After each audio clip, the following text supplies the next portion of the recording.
నమస్తే అండి అందరికీ వెల్కమ్ టు అవర్ ఛానల్ పొదరిలు బై ఐపీఎస్. ఈరోజు రెసిపీ వచ్చేసి ఎంతో టేస్టీగా ఉండే బెండకాయ ఎగ్గ పులుసు. మన ఛానల్ని ఇంకా ఎవరైనా సబ్స్క్రైబ్ చేసుకోకపోతే కనుక తప్పకుండా సబ్స్క్రైబ్ చేసుకోండి. బెండకాయ ఎగ్గ పులుసుకి కావాల్సినవి ఉల్లిపాయ ముక్కలు, పచ్చిమిర్చి, బెండకాయలు ఈ విధంగా కట్ చేసుకోవాలి. ఒక పావు కిలో తీసుకున్నాను. అలాగే 2 టమాటాలు సన్నగా కట్ చేసుకోండి.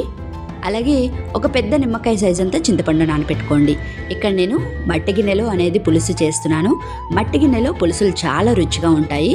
స్టవ్ ఆన్ చేసుకొని మట్టి గిన్నె పెట్టుకొని లో టు మీడియం ఫ్లేమ్లో పెట్టుకొని కర్రీకి సరిపడా ఆయిల్ వేసుకోవాలి. ఆయిల్ హీట్ అయిన తర్వాత కొన్ని మెంతులు, అలాగే 2 రెమ్మల కరివేపాకు వేసుకొని ఫ్రై చేసుకోవాలి.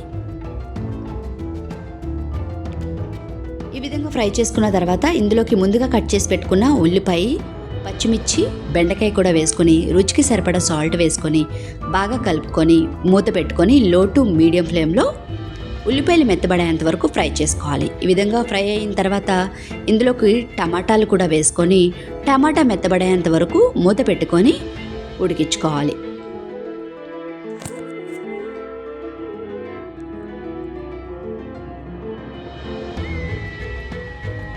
ఈ విధంగా టమాటాలు మెత్తబడిన తర్వాత ఇందులోకి 1 స్పూను అల్లం వెల్లుల్లి పేస్టు, అలాగే కొంచెం పసుపు వేసుకొని పచ్చివాసన పోయేంత వరకు ఫ్రై చేసుకోవాలి.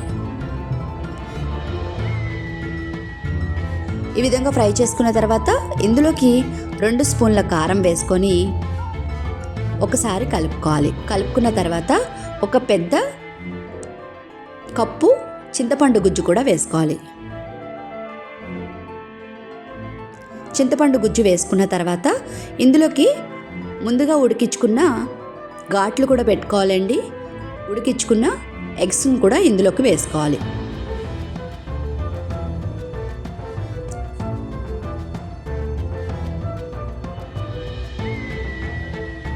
ఒకసారి ఈ విధంగా మెల్లగా కలుపుకోవాలి.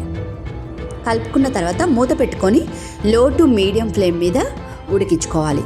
ఈ విధంగా ఉడుకుతున్నప్పుడు ఇందులోకి 1 స్పూను ధనియాల పొడి, 1 స్పూను గరం మసాలా, 1/2 స్పూను జీలకర్ర పొడి కూడా వేసుకోండి. వేసుకొని ఒకసారి మెల్లగా కలుపుకోవాలి.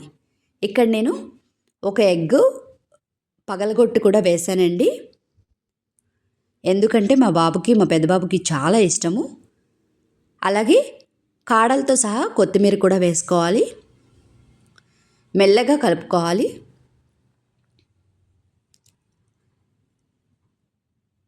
ఎగ్స్ వేసినప్పుడే ఇలా 1 ఎగ్ నేను పగలగొట్టి వేశాను. మూత పెట్టుకొని లో టు మీడియం ఫ్లేమ్ మీద కర్రీ దగ్గరికి పడేంత వరకు ఉడికించుకోవాలి. మనకి కర్రీ అనేది దగ్గర పడిపోయిందండి. ఇలా ఆయిల్ పైకి వస్తే కర్రీ అనేది రెడీ అయిపోయినట్టు, దగ్గర పడినట్టు స్టవ్ ఆఫ్ చేసుకోవాలి. లాస్ట్లో కొంచెం కొత్తిమీర వేసుకోవాలి. అంతే, ఎంతో టేస్టీగా ఉండే బెండకాయ ఎగ్ పులుసు ready. Please like, share and subscribe. Thank you.